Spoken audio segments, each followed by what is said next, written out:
So, sorry for the delay because as usual, I was working till morning 5 and I had to catch a flight back to Chennai to attend the function of 2.0, the movie, with Akshay Kumar and Rajinikanth, then take a flight back here, get freshened up, and then get ready for this. Well, you are always worth the wait, Mr. Rahman. Thank you, thank you. We agree? Can we second that with a round of applause? Absolutely. I can't see anyone who's not clapping. Thank you for being here, and thank you for talking to us. Yes, and Krishna, congratulations. You've done an absolutely fantastic job with the book. Thank you. Yes? I want to acknowledge Nasrin Muni Kabirji, who's written my other book, Spirit of a Dream, and even that book was beautiful. And so I told Krishna, you have competition. Major inspiration, Muniji. Another fantastic book, so which we again need to clap for. Ladies and gentlemen, that Mr. A.R. Rahman is a man of few words is a very universally known and very reluctantly accepted fact.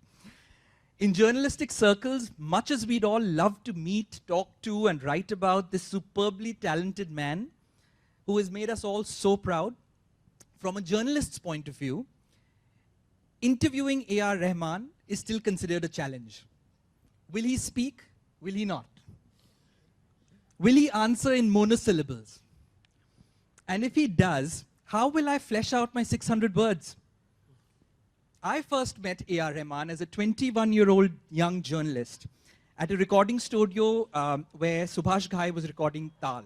I reached there at about 9 a.m. and they had worked all night.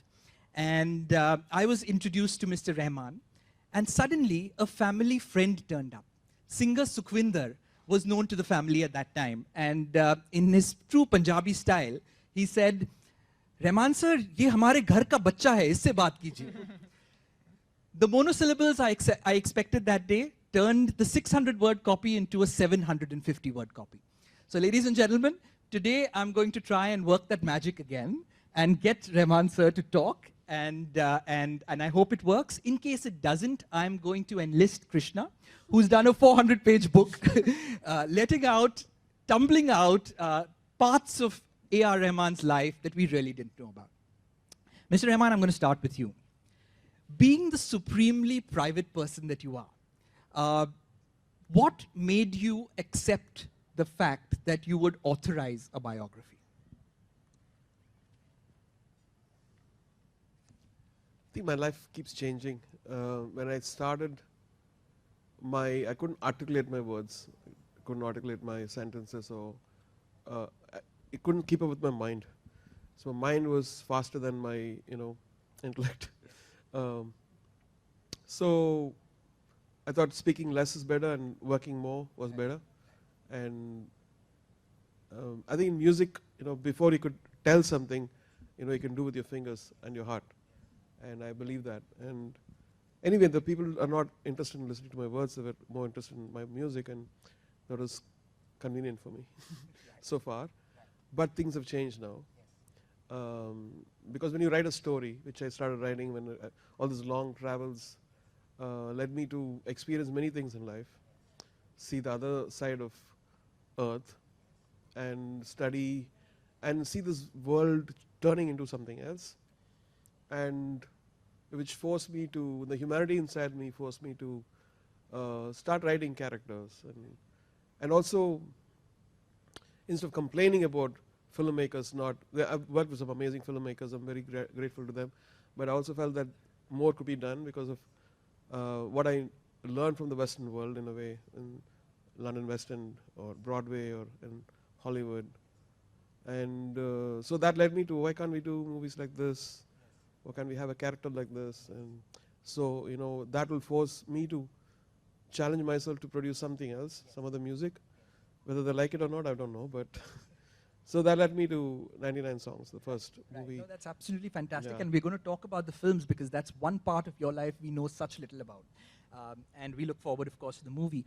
But a biography means private parts of your life, which you have kept guarded and not spoken about. Coming out either through you or through people around you. How did you get into the comfort zone to say yes to those stories? I mean, it is what it is, and people know my biography. Yes. It's no secret. No. And so they know for the past 26, 27 years. Yes. And I've been telling the story again and again. Yes. And I'm not bored with it because I know that different generations are going to listen to it. Yes. The generation which listened to that has Yes. changed. They're busy now. Yes. So the other generation, if Yes. they're interested, they could listen Yes. to it. So with that thought, I tell the story again with enthusiasm. So just to give you a perspective of a reader, your stories are inspirational. and that is what's going to change the generation. Krishna, you knew this was going to be a task. You knew it was not going to be easy. You knew you would have to really dig into getting answers. What made you take up the challenge? I think what we need to understand before everything else is Mr. Rahman's journey has been one of constant transformation. He has always been transforming himself, starting from jingles to movies, Tamil movies to Hindi movies, Hindi to international. We had Vande Mataram, we had Broadway. So many instances of jumping out of the comfort zone and going into completely unexpected things. The latest of these being movies. So I was fascinated because I think one of the biggest problems we as human beings face is the unwillingness to go out of our comfort zone. And here is a man who's at the top of his game each time and bounding into the unknown. I thought there was an inspirational story just waiting to happen over there. And of course, Mr. Rahman is, to quote many people I spoke to, a national treasure. So it's a huge responsibility to have on my hands.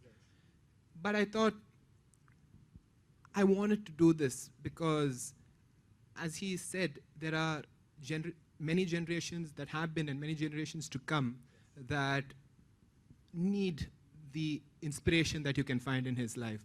So taking all these things into account, I fired him a mail, I think out of the blue one day, saying that, you know, Rahman sir, your life has been about transformation each time. Why don't we analyze all your previous transformations based on this most recent transformation, becoming a movie maker? And I was not I wasn't expecting a reply, much less a positive one, but he said, love the idea, let's go ahead.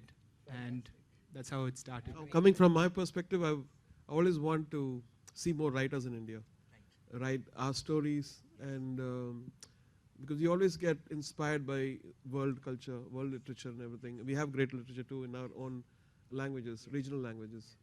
So Krishna had just finished that book, and he's a son of my friends, Tirlok and Sharda. And I'm grateful to them because they introduced me to Mani Ratnam. So that goes there. So there's great history in his heritage. But for a 19-year-old, 23. I know it doesn't make it much better. Fantastic depth, right? And until this afternoon, before I came here and saw his photograph, I was going to call him Mr. Trilok because I really thought he was a senior gentleman who's written this story. So Rahman sir, you obviously got the right person, and fantastic job. I was very worried because it's a double-edged sword. Yes. If it goes wrong, then Either both it of us goes will be the Snapchat way. or Justly so. Yes. And when I went to Penguin, Miss Manasi Subramaniam at Penguin and pitched this idea, she said that if you write it, we will take it. But I'm sure they were worried that halfway through I might decide to go party and not finish it, or worse still, they'd open it and they'd see. We should ask Mansi, what did you think? That's for another time. Right. We'll get to that. But what's most endearing is these little secrets about your life. Now, they're not secrets, but we just didn't know them. For instance, your penchant for how things need to be tidy. Does untidiness make you angry? No, I think I also evolved. My computer desktop, first of all, when I started using computer from '94. Right. Before that was different PCs. Now I switched to Mac. Okay. So when I worked on Vande Mataram, the Machadecharam album, I worked with a German programmer, and he was getting paid a lot of money, £1,000 a day. Yes. And the first 2 days, he just cleaned up my desktop. Right. He didn't work. Right. Just cleaned up everything, organized everything. And third day, he said, "I can't work on this." Right. I said, you've taken my money Right. and you just clean up my desktop, and then Right. you say now we can't work. I said, Right. I just give it a shot. Yes. He was worried that he didn't know how to do it. I said, Yes. think Yes. about it. Yes. Don't feel. I won't judge you. Yes. Then he came up with that sound of the drums. And Right. Right. So No, but there's an anecdote from your sister who says that as a boy, you told her how to clean the house, or that she was not doing a good job, and whether she'd do a good job after she got actually, married. it was recent. She got confused. It was Ah. recent when I renovated my mom's house, Uh-huh. and then she had a room. Yes. So after 6 months, I went saw a room. I said, "What is this? What have you made?" Yes. I spent a lot of passionate, in getting the color right and everything for my mom, and then you come and Mess it no, up. no, don't worry, that's how I live. I said, no, this is my mom's house, and you have to Right. keep it clean. Ah. Right. But I would like to add that when they're talking about, tidiness and lack of clutter, it's Yes. not just in a physical aspect. Right. Because even for art, Yes. especially the kind of spiritual art that Mr. Rahman has Yes. proved himself to Yes. produce, Yes. you need a mind which is very clear about Right. who you are. Right. So I think when we talk about equanimity and Yes. really a clean Yes. mind, it's Yes. also that. No, that's great perspective. But we are just taking delight in knowing more about the person who we've adored for so long, who's not let us into these little secrets of his life. So that's what the book is providing us, and that's what's most beautiful. Krishna, you've written in the first part of your book about AR's anger. You say that you've compared it to his father's anger, and you've said that it's quiet. He doesn't shout when he's angry. Have you seen it firsthand? Never. You've never seen it firsthand? Never. It's never. Again, as I'm saying, I don't Those are the think secrets nobody knows. We're making the secrets tumble out. it's the anger that I think, as Mr. Bharat says later on in the book, it's the anger of any highly intelligent person who feels that, when everyone is not up to his level sometimes. So it's not the shouting, yelling, emotional anger. Yes. It's more just a momentary flash of irritation, which I think is human. Anything to say? Nothing. No, I think passionate people get angry. I mean, angry in the sense to motivate, otherwise nothing happens, right? Of course. Yeah. No, absolutely. As long as nothing doesn't mean you're angry right now with the line of questioning. So, fun stuff. Your sisters say, give AR a gadget and he will learn everything about it in a very short amount of time. Does that mean you can tell this audience whether we should buy an iPhone S or whether we should get the Samsung 10? I think she meant musical ones.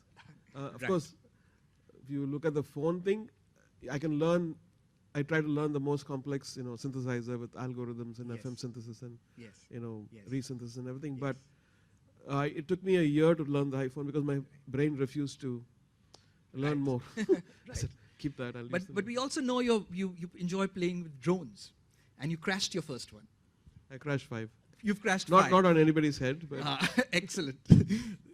But you enjoy photography. it's a recent thing. I think when I was young, around 13, 14, my mom bought me a camera, and with the film, and I used to get fascinated going into these dark rooms, Yes. developing rooms, Yes.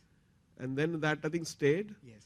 So when I did my world tour in 2010, Yes. the Jaiho tour, I went to New York BNH, Right. and my cinematographer was there, Anup Yes. Sugnan, Yes. and we both bought the same camera, 5D. Yes. I didn't know anything about it, and then again, it was a very slow learning curve. Yes. But now I know where to keep the camera to make my face look nice. Fantastic. People get annoyed with that. Fantastic. Look forward to seeing your photographs someday. Follow him on Instagram. Superb picture. Excellent. That's a tip. We all do.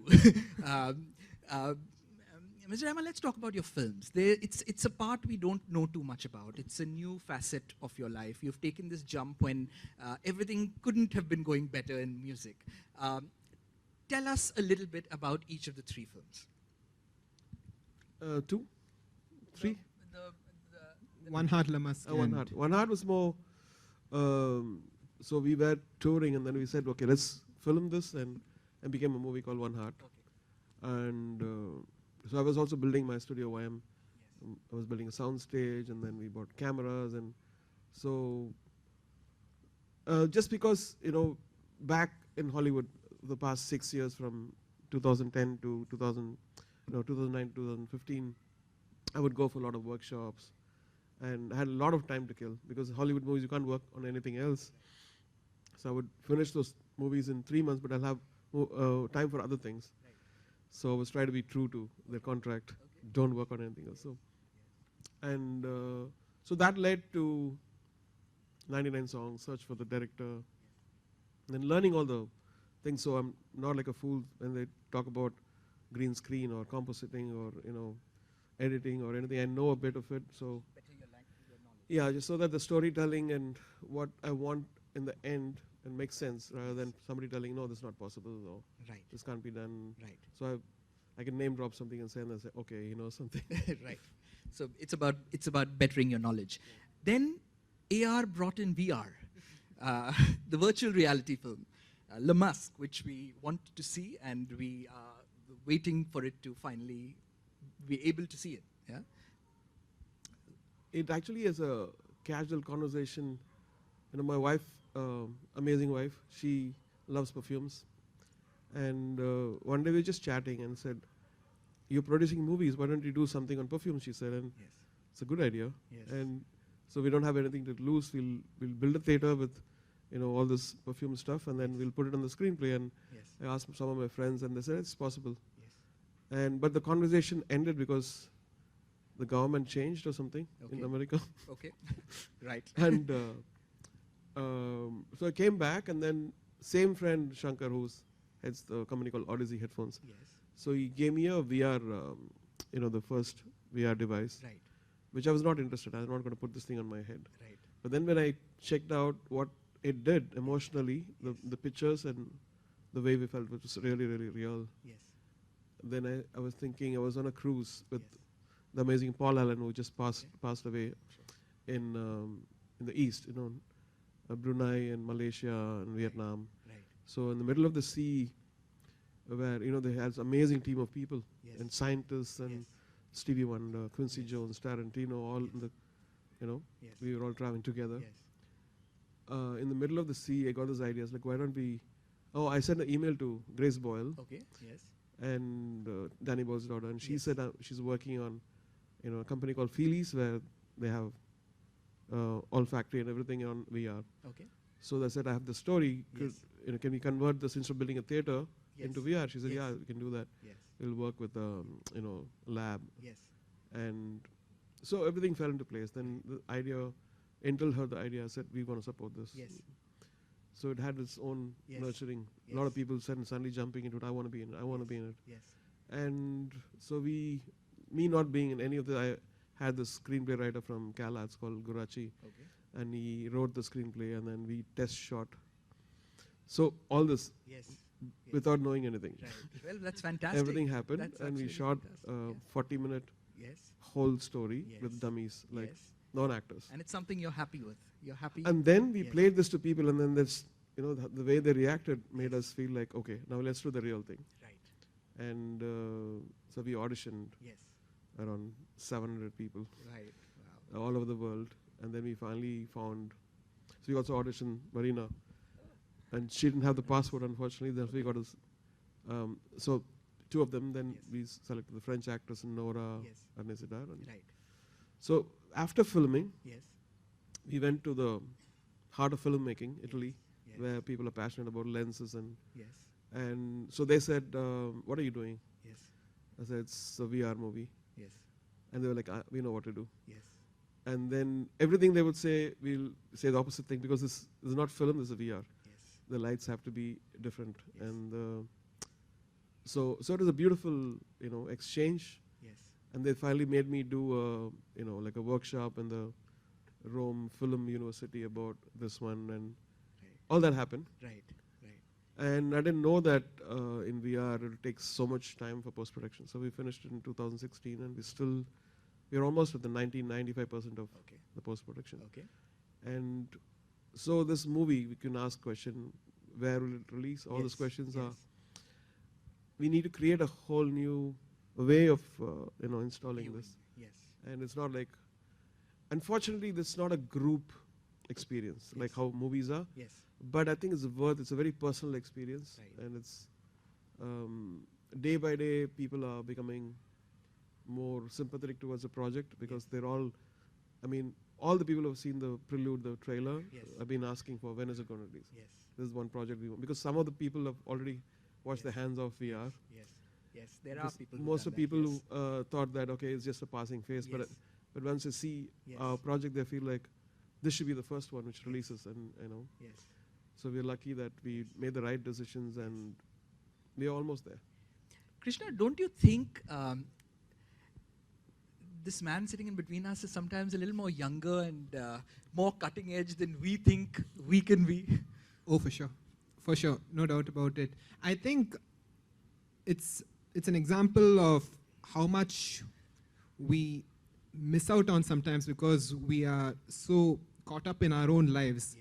You have a gentleman here who is interested in so many things. Like that was one of the first things Imtiaz Ali sir noted when I talked to him, saying that he's a man who is interested in a million things. I think that's what keeps him sharp. That's what keeps him at the forefront of his game. I think that's what keeps him. Yes and no, I ignore a lot of things in life. But if I feel that there's a new path opening and nobody's taking that, then I have to learn many things to take that path. I might fail, I might not reach, but then at least I'm trying. And this happened like that. So when people, the biggest question is it going to make money?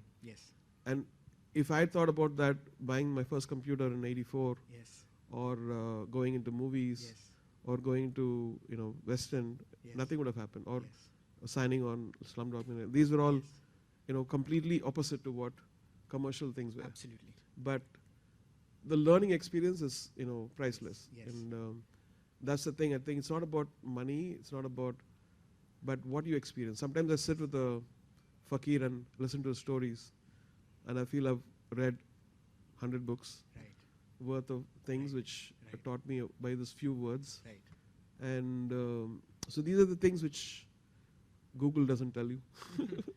Absolutely. But it's a heart-to-heart conversation. It's a soul-to-soul conversation. Rubaru. You know, one of the quotes that Krishna has put of yours in the book, he said, "You've got to have balls. You've got to have balls to do things." Krishna? Explicit. Okay, I think let's just say that, as Mr. Rahman himself says, he's always been about the road less taken. He's always been about exploring the paths that no one has either bothered to or has been brave enough to go. And I think probably that one phrase sums it up. You need to think like that, otherwise you're not going to. And another thing, like after the book got over, I went and gave him the first copy, and he looked at me and he's like, "You're persistent, aren't you?" I was like, I know. Why? Because I was in Boston. And my kids had taken a little summer course, and I was also doing a score inside the suite. I was babysitting and doing a score in the Boston suite in Berkeley, and then I also did a little course about augmented reality in MIT. All these things were happening, and our man was like, "It has to go next week." The editor was asking, "It's going to release, otherwise it's going to release without your." Penguin, please note.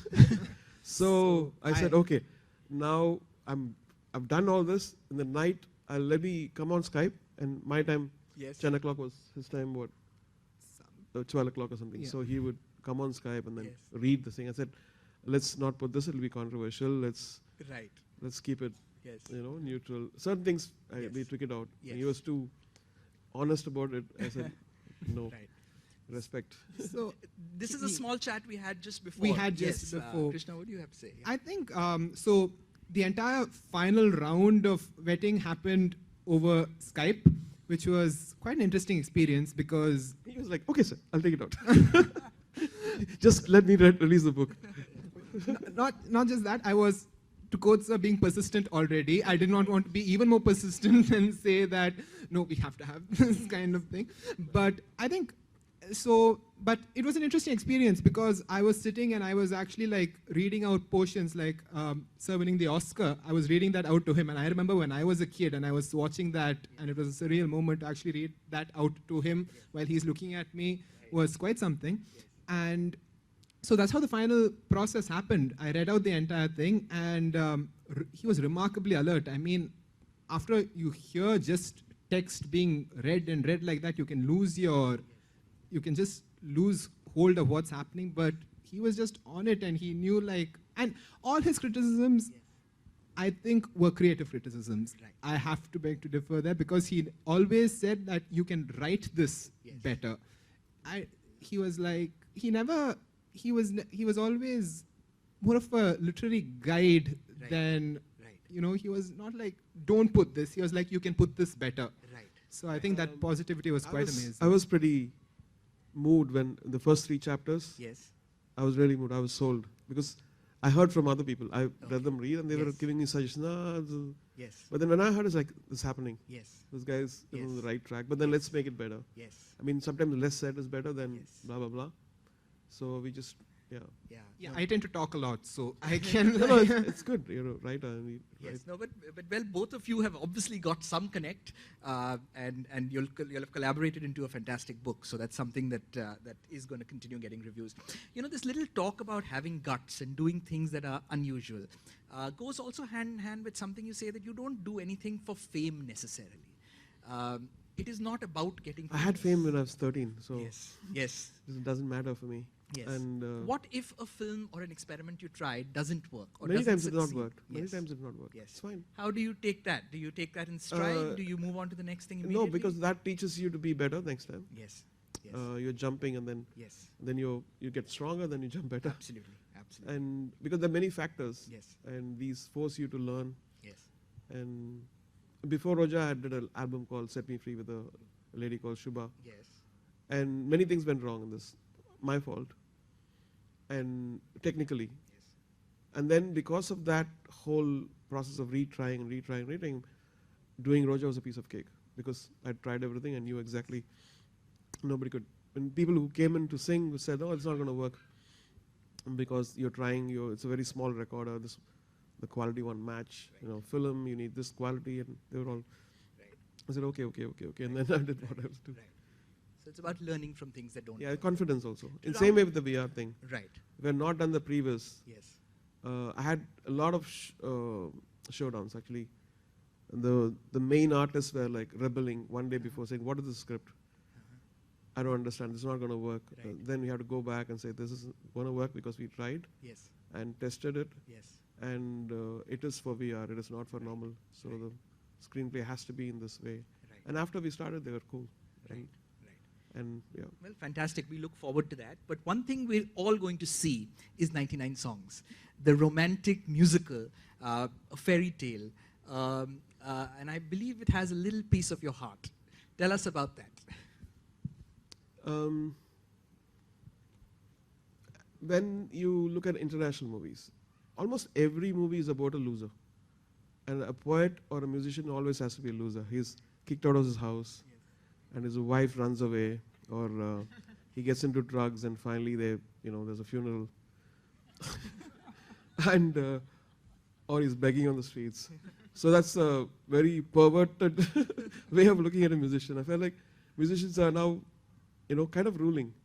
And there's also the opposite of, you see Rolling Stones, and I met those people. I said, why can't we, there's always this question about, my son is a musician. Okay, yeah, but what job does he have? He's a musician. No, music is fine. It's like a hobby, right? No, that's his profession. Oh, okay. So they start judging a family in the social context. And also met a couple of families where they're doctors, and met a person who came from the funeral of the son because he wanted to be in music, and they said no, and he committed suicide. So it's all about happiness. It's all about, nobody has a permanent life on this earth, and whether you can make other people happy through your art, or you can, take them to transport them through your art, your work. So that was my thing. So why don't we do, with this perspective, a story, and have all the, eye candy in it, and challenge myself for the music and many things. And so I got the perfect kind of director who was, willing to listen to, and also very stern on his stand, and perfect producers, ideal. And now Reliance has bought the movie, which is great. So they saw 30 minutes of it and then straight taking this movie. So that's great encouragement for us.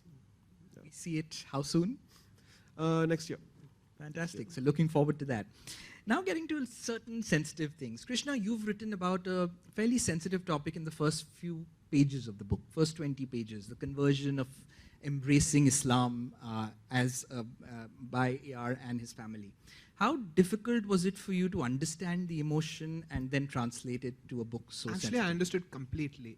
You did? I understood it completely because I think all of us in our own ways, sometimes we go through things in life and we think we know that the way out is to start with a clean slate. It is just realizing that your previous identity is something that probably isn't your purpose.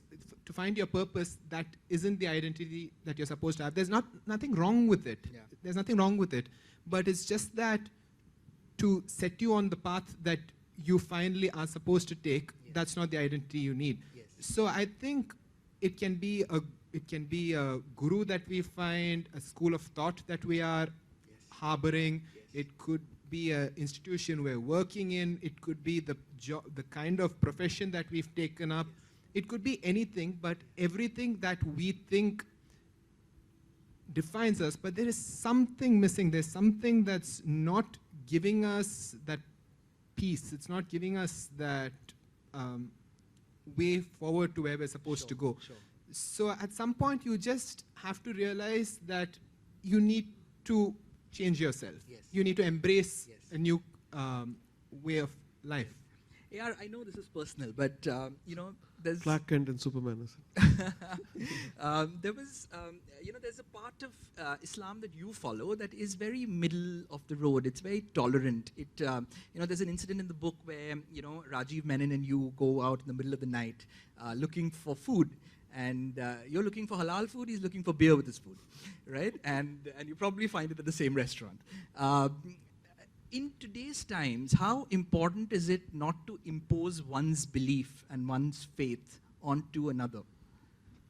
You can't impose anything. Whether it's, you can't ask your son or daughter to say, you should not take history, it's boring. Absolutely. You should take, economics, or you should take science, or Yes. you can't, because it's fine. As long as, it's education is about involvement, mental involvement. Yes. And it's a personal choice. Yes. And same way I felt like when I come out, Yes. what is internal comes out as my character. Yes. And it changes the way I speak, and it refines me. Yes. And I don't have to tell about that. I don't tell people what chords I use in my music. I use a major 7th, flattened 5th. That's why my music sounds great. Right. The music Yes. is good Yes. or bad. Yes. So that's what I think. Same way, I think personality-wise, Yes. my spiritual beliefs Yes. and which makes my character is my personal thing. Yes. And I always feel like a lot of people come to me, have told me, hey AR, if I convert to Islam, will I be successful too? Yeah. I'm ready. I keep quiet. Trick question. Yes, absolutely. And so it's not about converting to Islam or not. It's whether you're finding the spot whether it presses the button in you. Yes. And so for me, the spiritual teachers, the Sufi teachers, Yes. taught me and my mom Yes. things which are very, very special. Yes. And so in many faiths are there. Yes. So this is the faith which we took, Yes. and we Yes. stand by it. This And- is yes. And Please it's go. beneficial. Whatever we do, Yes. it saved me from many Yes. falls, I would say, because of between every prayer there is, Yes. the afternoon prayer, so I can't do this mischief. Yes. So the evening prayer is going to come, so still I can't do this. Yes. So it covers you, Yes. and the sense of peace comes in when early morning. Yes. People in other faiths do the same Yes. thing, and Yes. they are peaceful too. Yes. For me, this Yes. works. Well, that's beautiful. Very, very beautifully said. You mentioned in passing about your mother. She's played a pivotal role in your life. She's not only given you life, your name, your mission in life. She is your moral compass, like Krishna says. A little bit about her.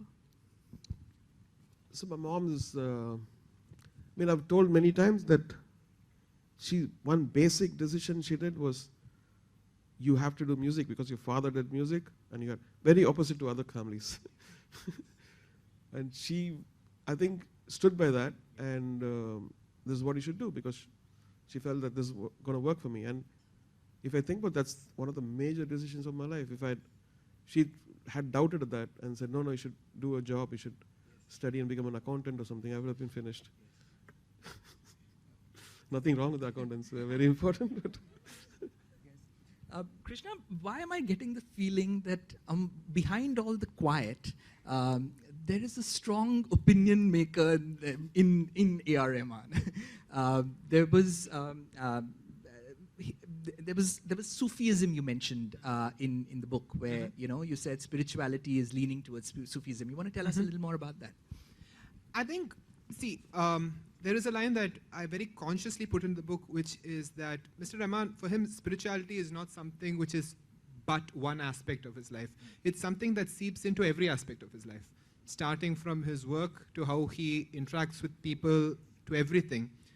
So what I would like to say is, I don't think there's anything about being an opinion maker or anything like that. But what I think is there is, as I said, there is very clear thought. There's very, very clear thought. And more often than not, because of the kind of alignment that he is blessed with, and not many people are blessed with, more often than not, it is the right thought. Sometimes sometimes I've discussed a few personal issues with him sometimes, and he'll just say one line, which is, it's a strong opinion, but I'll just be like, oh my God, why did I not look at it this way? Why did I not think of it this way?